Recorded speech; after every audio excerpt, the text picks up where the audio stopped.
Hello, and welcome to Geopolitical Geeks and Random Thoughts. Today we're talking about political situation in Germany with the Alternative for German Party and its ramifications for how governments deal with free speech and its implications for democracy. Take it away, Aaron. Thank you, Brian.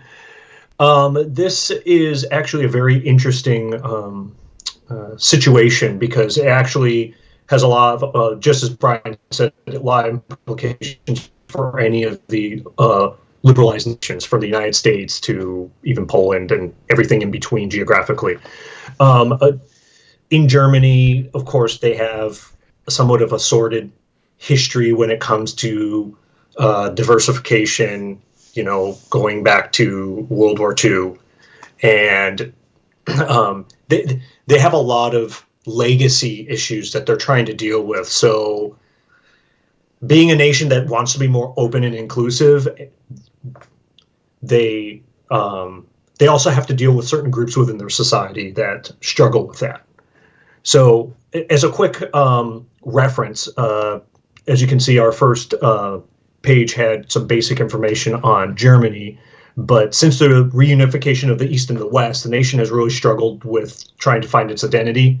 And to throw or to add to this, after the Yugoslavian wars in the 90s, Germany actually became sort of like a safe harbor of Europe for immigrants from the Balkans to the Middle East. And these things can have kind of like led into certain groups in Germany struggling with these changes and these cultural shifts. Yeah, there's a lot of Turkish immigrants. I think is one of the largest groups in Germany, but more recently, since 2015, in the whole fiasco in Syria and the Middle East, there's been a lot of immigration from Syrian refugees. There was a huge controversy over Angela Merkel's stance on how many immigrants or refugees that they were going to let into the country. Some of the far right wing parties, like the Alternative for German Party, were more concerned about potential Islamization of Germany and how those groups were going to integrate into society as well. And those are concerns that, as this slide shows, we're talking about that enshrined within the government is and in the Constitution actually is this department called the Federal Office for the Protection of the Constitution. So, as the bullet points mention, their purpose is to monitor these groups, and they do actually have specific departments related to nationalist right wing extremism and another department for Islamic extremism, monitoring the political parties within the country. A lot of this stems from the Western allies very concerned about sort of what's a resurgence of Nazism. So they encourage this inclusion of this sort of political monitoring, free speech monitoring, and Which is very ironic in yeah. today's environment in the United States and otherwise, considering we created the office to begin with.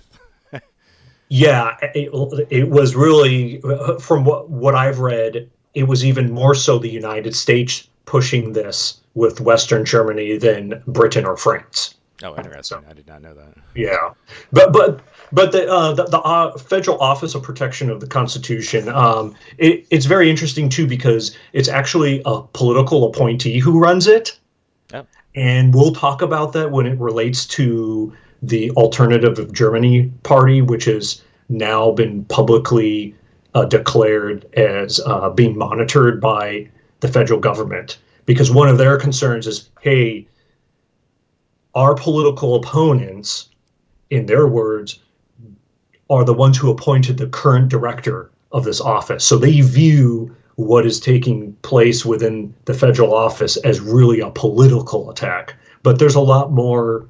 I mean, but it's deeper than that. yeah. So the Alternative for German Party is a right wing party, although hilariously enough, it wasn't founded in its current form. Apparently, it was originally created by a group of neoliberal academics as a protest against a single European currency, and who were angered specifically by Merkel's decision to bail out Greece in 2010 following Europe's financial crisis. This is actually really interesting because a lot of these parties have been specifically like came out of the 2008 to 2010 financial crisis across the world. Like, this is very similar to the. It's almost very similar to the Tea Party in the U.S. almost in a way. Right. And the interesting thing about the Alternative of Germany Party is, yes, they still have a fair amount of academics in the leadership role, but a lot of the lower rungs, even if you go to their website and you read some of their blog and their news, a lot of their lower rung officials and the people who are most active um, on those lower levels, they're really populists.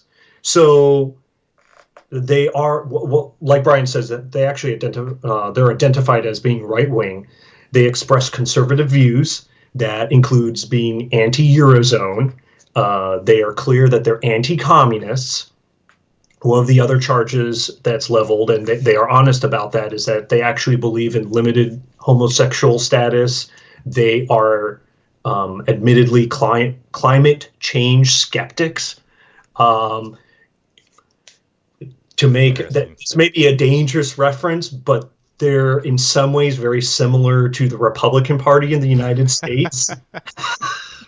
I'm just saying some of Yeah, their yeah. views, the way they portray themselves. Right. So, um, Interestingly enough, though, that this current like right wing push toward being like anti-immigrant, anti-Islamic, or having that kind of an agenda didn't actually happen until 2015 when there was a power struggle. Um, and so that basically is kind of a more recent phenomenon than what it was originally founded as. right, and I think this party actually is sort of a catch-all for those who have become or feel disenfranchised or disenchanted by the current political structure or political parties in Germany. Correct. So, so this is a really recent party, and they have been pretty vocal about their intentions and their expectations for Germany and how they think Germany should interact with Europe. They really believe in a true independent and nationalistic Germany, and I'm not trying to actually say that in a derogatory term. I'm just saying that they really believe that there is a national identity, and it doesn't include the The EU. European Union, the European Union, yeah, So, or freedom of movement, or freedom of labor, or freedom of monetary movement. And right, and once again they subscribe to some very interesting. A lot of what you see in their propaganda is harkens back to the Cold War and a lot of fear of communism, and that there's a differentiation between Western Europe and the rest of the world. right, So, and once again, Brian and I, these are our understandings trying to glean through like English sources. So, but what we're trying to highlight actually, once again, is the difficulty in any pluralistic society. How do you protect democracy in a pluralistic society where you believe everybody has the right to say how they feel, yet you also realize that there are certain words and certain speech that could potentially encourage or intimidate divisiveness. violence. Exactly. Right. Yeah. I mean, it's a very fine line to walk. People can you can say anything you want on a website, but if people take that one step further and start calling for the elimination of your political opponents, it seems a bit over the line. Um, Right. right. But at some point you do have to draw a line and say this isn't acceptable. But of course, whatever groups on the receiving end of that is going to raise all sorts of protests against that they're being discriminated against or censored, um, or things like that. And Well, and uh, that's why there's really no easy answers. This was actually kind of difficult for Brian and I to figure out that we're not really answering anything. We're simply bringing up the fact that pluralistic societies need to think about, for instance, what is opinion, what's violent speech, how do you balance, governmental censorship and monitoring with people being allowed to have private thoughts and feelings, and in Western cultures, we have social media now, so that there's a large amount of cultural censorship, which you can actually see growing, for instance, in the United States, um, Right. using social media.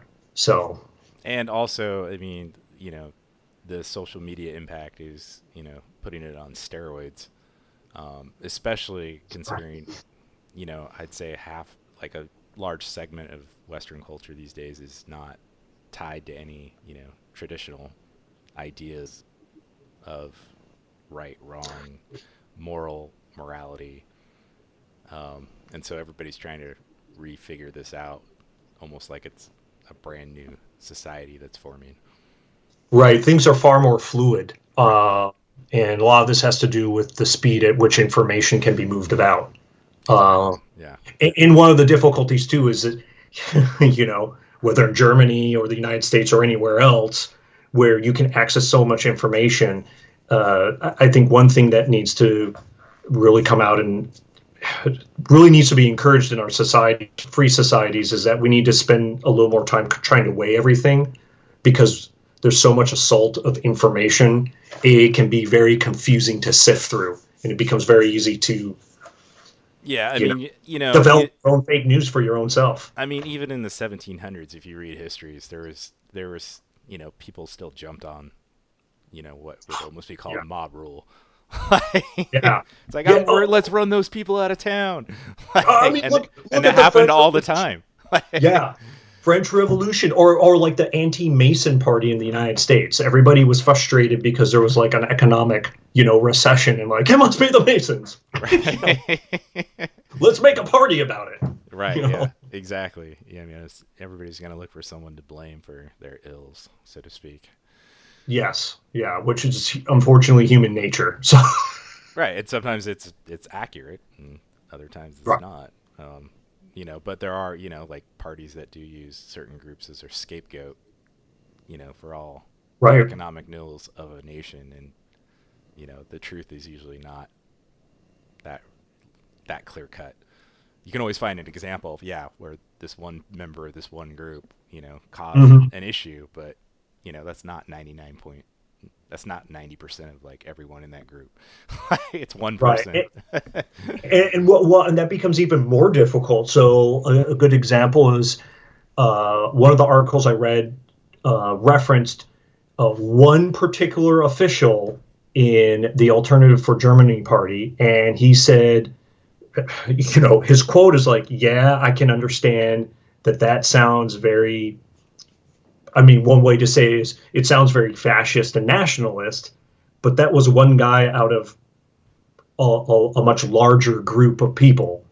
Right. Um, how do you balance that? Because then, of course, the statement was then made. Oh well, the party didn't, put him in his place. Right. So clearly, they accept what he says, and once again, when it comes to free speech and a free pluralistic society, I mean, there's always that gray area of, yes, that was his opinion. We may not agree with it. You know, at the same time, what is he, trying to understand the person's intentions. So, Right. Yeah. Exactly. It's going to be an interesting next 5 to 10 years to see how different societies grapple with this. Whether it becomes a free for all, whether there's monitoring bodies that are sifting through all of mhm. this online that are censoring things left and right. Um, whether the current social media platforms will stay in their current form or become more of a like public utility that's ran by the government, so that Mhm. these regulations can be applied evenly across it rather than being at the whim of a corporate for-profit entity. Um, yeah. Oh, or whether countries will go the Chinese route or the you know set up you know the Great Firewall in their own countries so that they can keep information from coming in that they Yeah. haven't approved. Which we're seeing in Myanmar. The government's actually shut down the entire internet service and access to the outside world, in Yeah, relation to their coup and the population's um, anger over the coup. and So, Cambodia has just set up a Great Firewall as well, or is going wants to. yeah. So lots of So, crazy issues to talk about. So that's our discussion for tonight.